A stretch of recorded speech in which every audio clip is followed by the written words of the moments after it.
Hey guys, how's it going?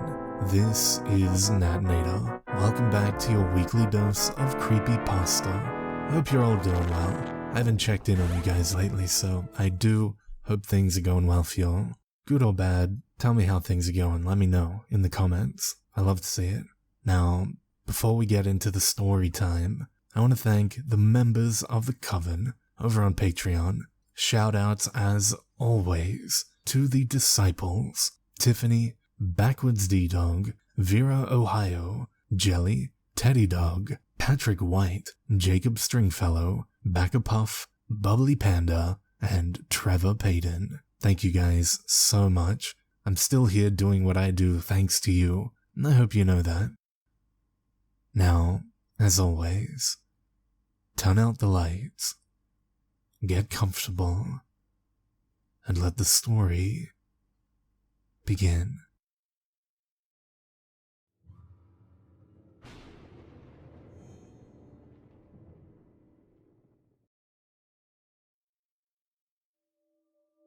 Awash with terror, I lay in bed, jumping and flinching at every creak.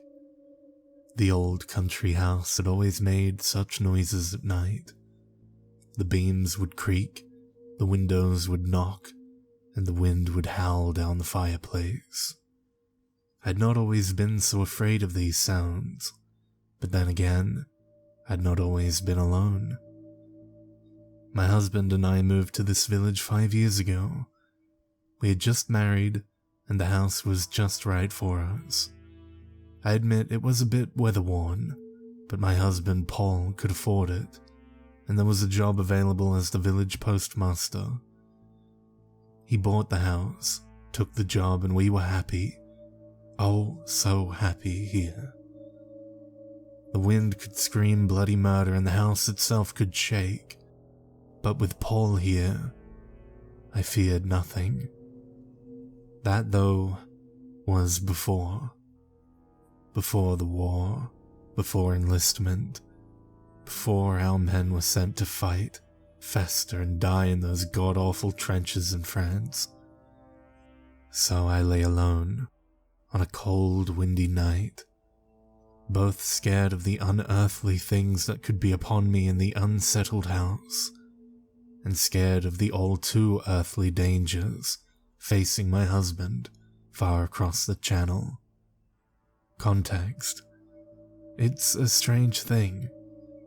Some things within a certain context can be dull and boring, warranting no thought or attention.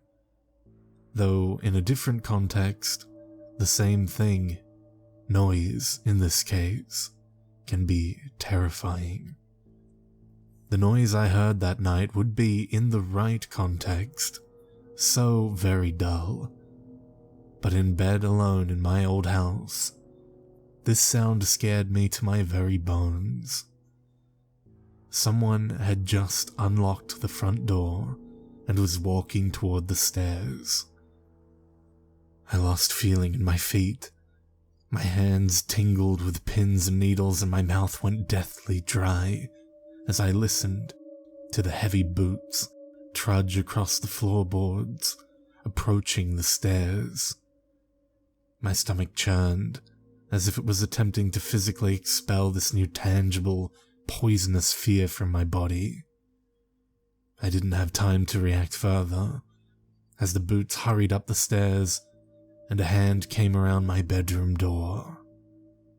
I was at the point of passing out as the man's face appeared. How soon and how much everything changed in an instant.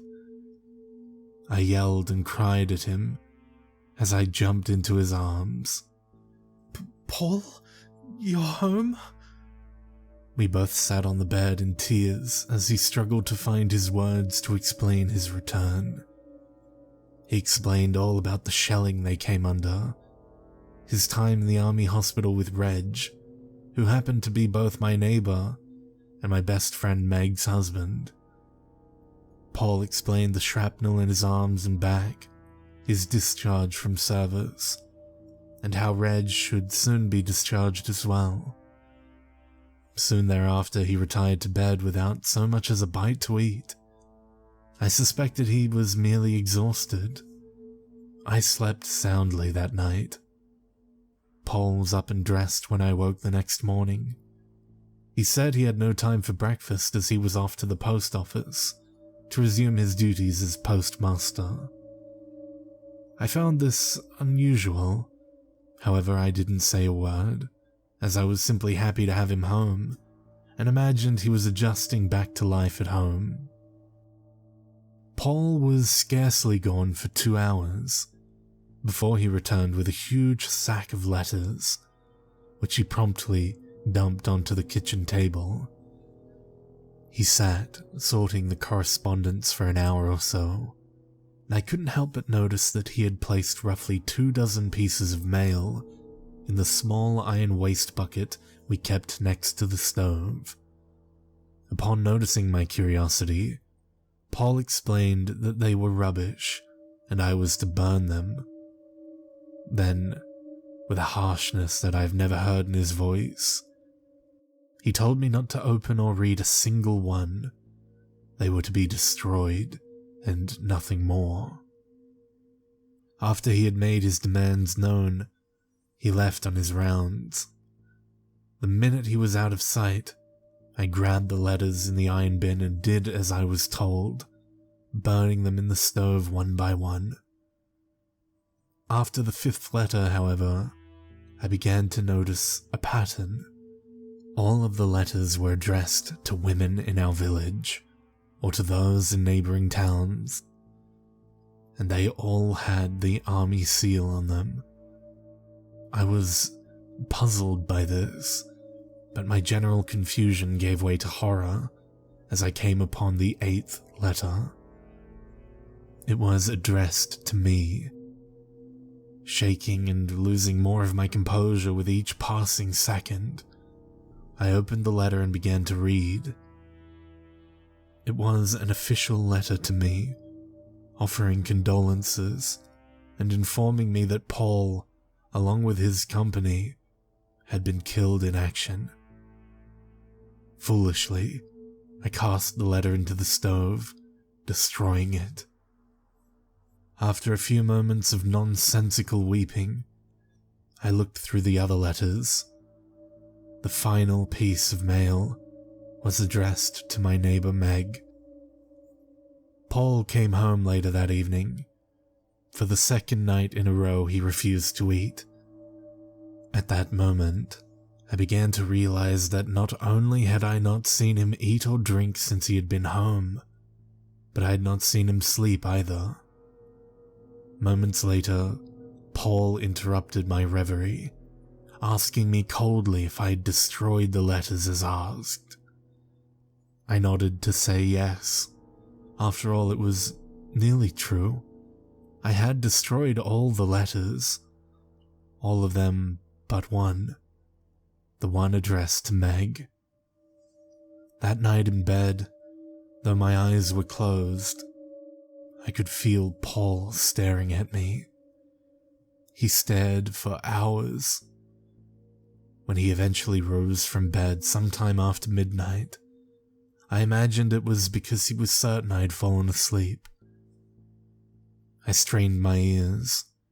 I could hear him downstairs speaking aloud in a strange voice. It was Paul, but it wasn't. And it wasn't English he was speaking, or any other language I recognized. The next morning I woke to find Paul the same as the day before, dressed, refusing breakfast, and on his way to work. But that day I had a plan. If I could just get to Meg and show her the letter, the two of us could think a way out of that hell. I was close to losing my composure again as I knocked firmly upon Meg's door. She answered the door, smiling broadly from ear to ear. Before I could break down, show her the letter and explain what had happened, she spoke 5 little words. "Reg came home last night." And with those little words, she crushed any hope I had of escaping that nightmare. Fighting the knots in my stomach, I managed to ask Meg where Reg was, and she told me that he had accompanied Paul to the county post sorting office to accept a nice new job. This all happened 3 months ago. Since then, dozens of men have come home. Without exception, and thanks to my Paul, all of them have been given jobs with the post office and other communication services. When I lay in bed at night now, I shiver and jump. The noises of the house no longer scare me, but when my husband passes our house during his postal route, my blood runs cold. Context. It's a strange thing.